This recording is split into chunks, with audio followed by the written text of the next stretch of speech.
বলে প্রার্থী খুঁজে পাবেন না, লোকে আপনাদের হয়ে দাঁড়াবে না, আর আপনারা বলবেন তৃণমূল প্রার্থী দিতে দিল না, এই কথা আর কেউ বিশ্বাস করবে না।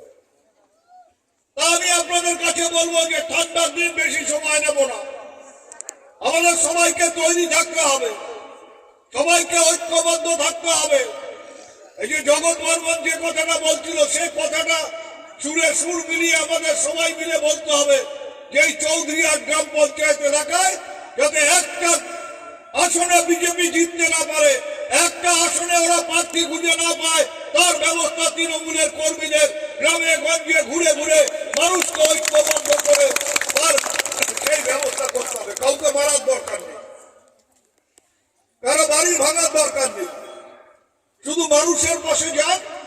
তৃণমূল কংগ্রেস কি করেছে, তৃণমূল কংগ্রেস মানুষের কি উপকার করেছে, গরিব মানুষের কি উপকার করেছে, এবং যারা তৃণমূল কংগ্রেস করে কোন রকম দুর্নীতির সাথে জড়িত তাদের বিরুদ্ধে আমরা এক কথা বলছি। আমাদের নেতারা বলছেন, মমতা বন্দ্যোপাধ্যায় বলেছেন, অভিষেক বন্দ্যোপাধ্যায় বলেছেন, কেউ যদি দুর্নীতির সাথে যুক্ত থাকে তাকে ঘাড় ধাক্কা দিয়ে তৃণমূল কংগ্রেস থেকে বের করে দেওয়া হবে। আমরা সেই কাজ ইতিমধ্যে শুরু করেছি। আমরা বিভিন্ন জায়গায় যে পঞ্চায়েত গরিব মানুষেরটা মেরে খাচ্ছে তাকে দল থেকে বহিষ্কার করেছি। এই সেদিনই নাজিরহাটের এক পঞ্চায়েতের স্বামী ঘরের টাকা, মানুষকে ঘর দেব বলে ঘরের টাকা নিয়েছে বলে তাকে আমরা দল থেকে বহিষ্কার করে দিয়েছি।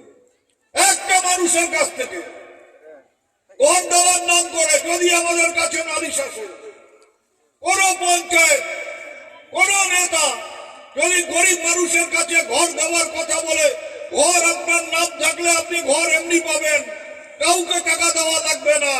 আর যদি কেউ ঘরের টাকা চায় আমাদের কাছে নালিশ করবেন, তাকে আমরা ঘাড় ধাক্কা দিয়ে দল থেকে তাড়িয়ে দেব, তাকে আমাদের দলে রাখবো।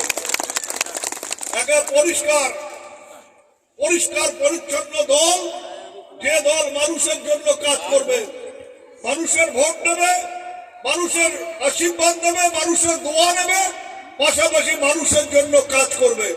এইরকম দল আমরা তৃণমূল কংগ্রেসকে আস্তে আস্তে তৈরি করে আগামী দিনে আরো এগিয়ে যেতে চাই। আমরা মানুষের উপকার করতে চাই, গরিব মানুষের পাশে থাকতে